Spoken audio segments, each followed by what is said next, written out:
सब network crime world को subscribe करें, बेल आइकन दबाएं और अपडेट पाएं। 19 दिसंबर 2020 यानी सर्दियों के दिन थे। सुबह की यही कोई 8-9 बजे थे। एक कूड़ा बीनने वाला लड़का पूना के हिंजेवाड़ी पुलिस स्टेशन पहुंचा। उसे देखकर इंस्पेक्टर तावड़े ने पूछा, किस लिए आया है? कुछ खोएला है या कुछ पायला है? लड़के ने कहा, पायला है एक डेड बॉडी। हिंजेवाड़ी के कचरा मैदान में मालूम हुआ कि सुबह 5 बजे जब वो कूड़ा बीनने वहां पहुंचा तो वहीं कचरे के ढेर में उसे एक लाश दिखाई दी।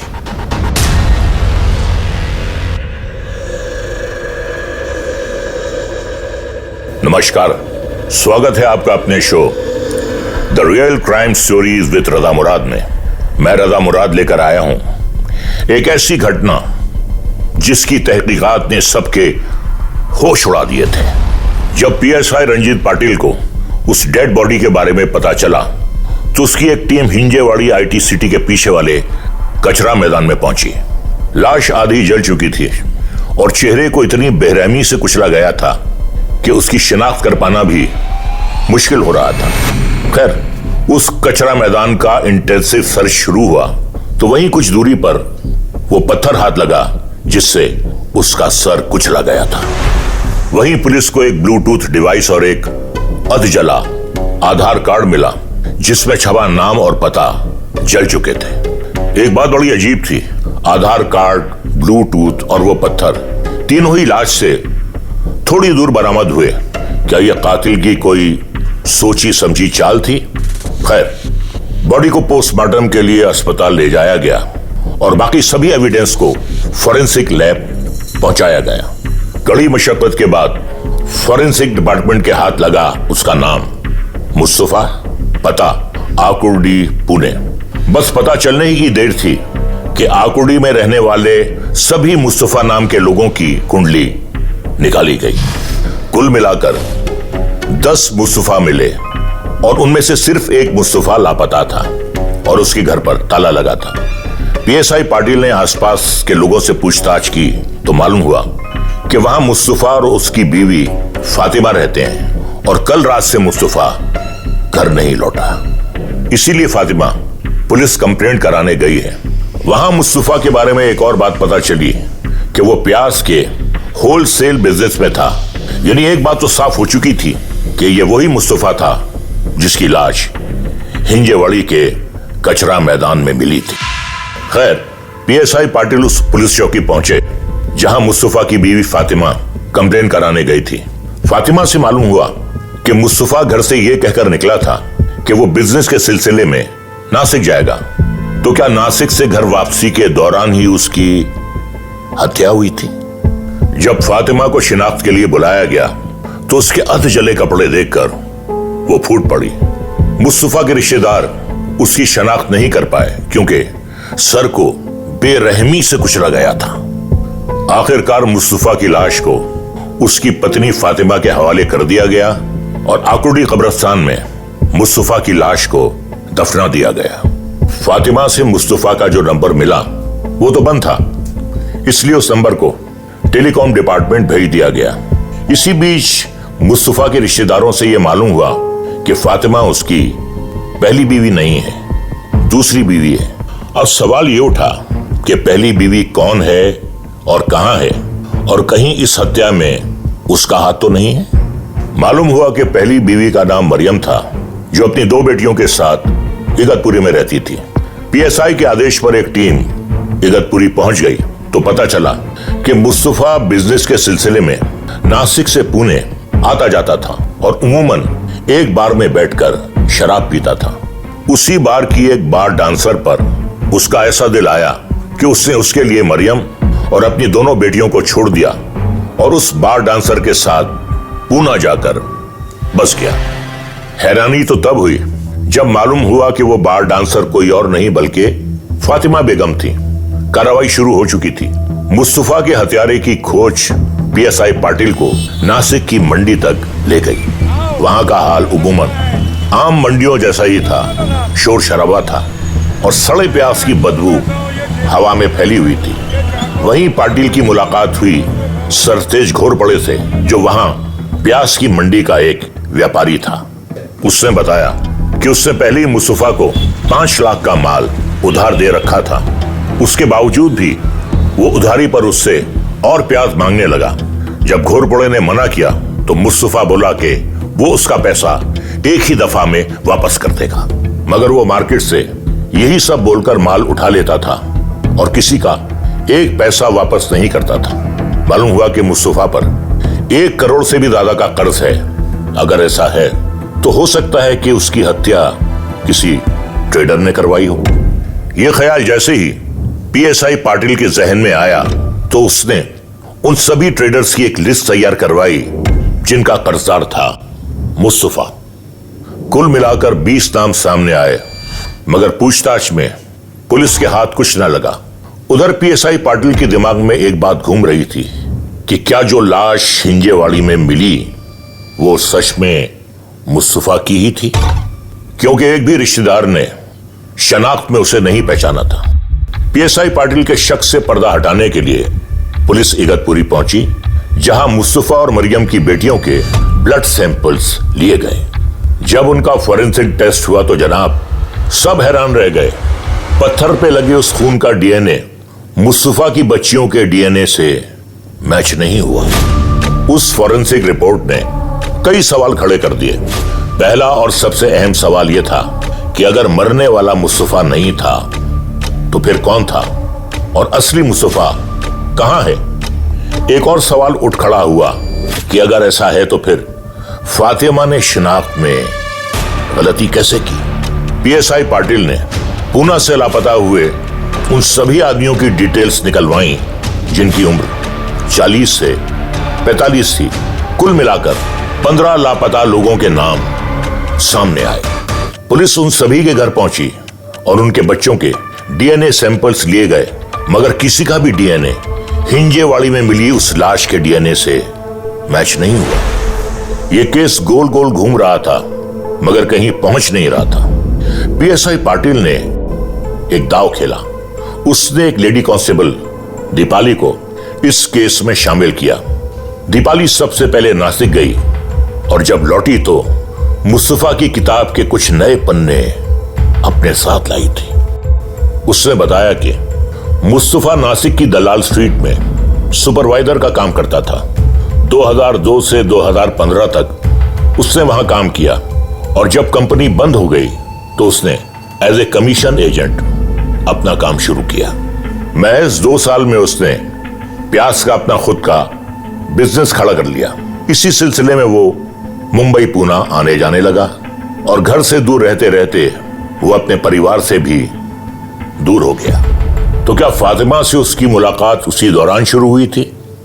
पता चला कि 2018 की शुरुआत से ही मुस्तफा को किसी लड़की के फोन आने लगे थे और जब मरियम ने उस पर सवाल उठाए तो मुस्तफा ने उसे पीटना शुरू कर दिया। ऐसे ही 8-9 महीने बीते थे कि एक दिन मुस्तफा ने उससे तलाक की बात बोल दी। ऐसे में मरियम अपनी बच्चियों को लेकर सीधा अपने माँ बाप के घर चली गई। मुस्तफा शुरू में तो पेमेंट के मामले में सही था, मगर 2018 में फातिमा से मिलने के बाद उसका बिजनेस को लेकर रवैया बिगड़ने लगा। दीपाली ने जब फातिमा से बातचीत की तो उसने कहा कि 2020 में जब कोविड आया तो लोग मुस्तफा से पैसे की मांग करने लगे और जब वो उनका पैसा नहीं लौटा पाया तो शायद उनमें से किसी ने उसकी हत्या कर दी। मगर जनाब, मरने वाला तो मुस्तफा था ही नहीं।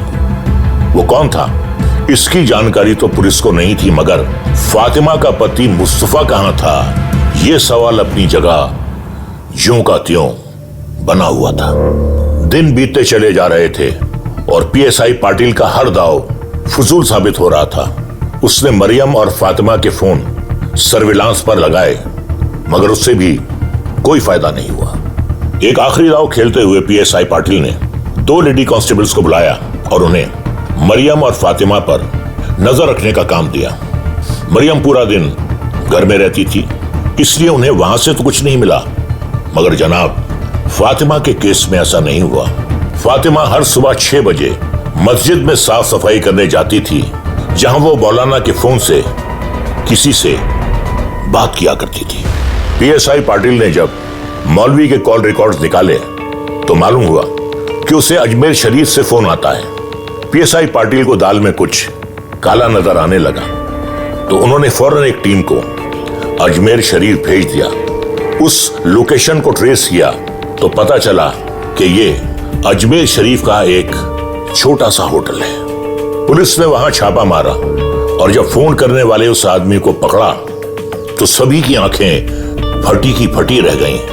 वो कॉलर कोई और नहीं बल्कि मुस्तफा था। कितनी अजीब बात थी।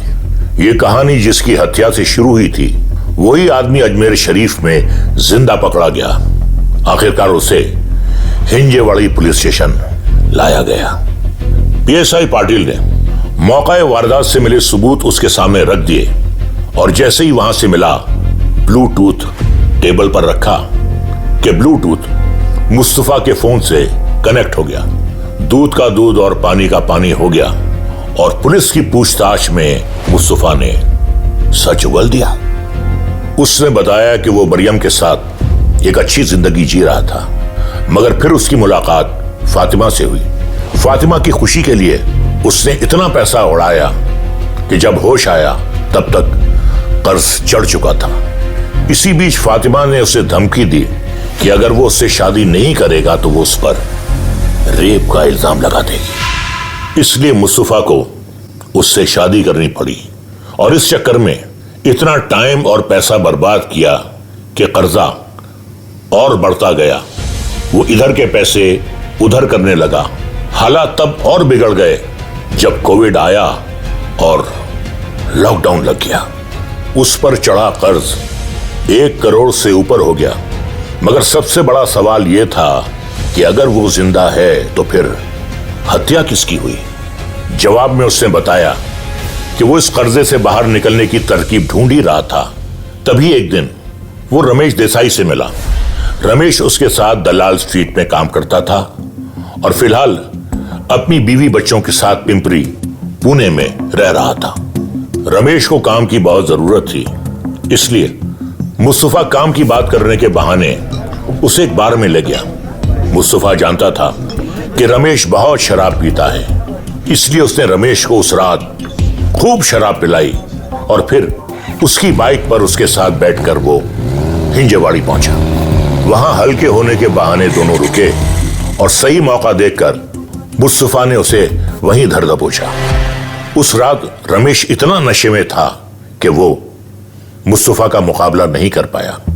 मुस्तफा ने पहले तो उसे जमीन पर पटका और फिर उसका सर पत्थर से ऐसे कुचला कि कोई उसे पहचान ना सके। उसके बाद मुस्तफा ने रमेश की लाश को झाड़ियों में फेंक दिया और मोटरसाइकिल के पेट्रोल से उसकी लाश जला दी और फिर उसने अपना आधार कार्ड जलाया और वहीं फेंक दिया ताकि सबको पता लगे कि हत्या मुस्तफा की हुई है।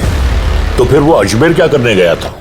जवाब मिला कि घर वापस आकर उसने फातिमा को सब कुछ बताया और उससे कहा कि वो सुबह जाकर उसकी मिसिंग कंप्लेंट करे।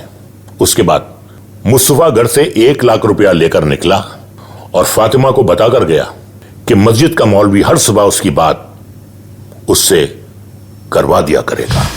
घर से निकलने के बाद मुस्तफा ने नासिक की पहाड़ी से वो मोटरसाइकिल गिराई और उसके बाद जैसे तैसे वो अजमेर पहुंचा। मुस्तफा को लगा कि थोड़े दिन में जब मामला ठंडा हो जाएगा तो वो फातिमा को भी अजमेर बुला लेगा, जहां से वो एक नई जिंदगी की शुरुआत करेगा। मगर उसे क्या पता था कि पुलिस उसके सब अरमानों पर पानी फेर देगी। ये केस अब पानी की तरह बिल्कुल साफ हो गया था। रमेश देसाई के घर वालों से पता चला कि वो 18 दिसंबर से लापता है और उन्होंने उसकी मिसिंग कंप्लेंट भी दर्ज कराई थी। रमेश की उम्र सिर्फ 32 साल थी और पुलिस 40 से 45 साल के लापता लोगों को ढूंढ रही थी और यही वजह है कि ये मिसिंग कंप्लेंट पुलिस की आंखों से नहीं गुजरी। पीएसआई पाटिल ने उसके बच्चों का ब्लड सैंपल लिया और जब डीएनए एनालिसिस हुआ तो जनाब पत्थर पर लगे खून का डीएनए उन बच्चों के डीएनए से मेल खा गई और इस तरह सुन्नी कब्रिस्तान में गड़ी रमेश देसाई की लाश उसके परिवार को सुपुर्द कर दी गई। पुलिस ने फातिमा और मस्जिद के मौलवी को मुस्तफा की इस साजिश में शामिल पाया और आखिरकार इन तीनों को जेल की सलाखों के पीछे कैद कर लिया। इंसान जब कमाने लगता है तो उसकी हसरतें उड़ान भरने लगती हैं, मगर वो ये भूल जाता है कि पैसा उसी का साथ देता है, उसी की कदर करता है जो पैसे की कदर करता है। मुस्तफा ने अगर पैसे का मोल समझा होता तो ना वो उस पैसे को पानी की तरह बहाता और ना ही उस पर कर्जा चढ़ता और ना ही कर्जे से बचने के लिए उसे ये घिनौना अपराध करना पड़ता। आज की इस कड़ी में बस इतना ही। मैं आपका दोस्त रजा मुराद फिर हाजिर होऊंगा एक सच्ची हौलनाक घटना के साथ। तब तक सावधान रहें, ख्याल रखें अपना भी और अपनों का भी। लेकिन एक बात हमेशा ध्यान में रखें कि द क्राइम नेवर पेस।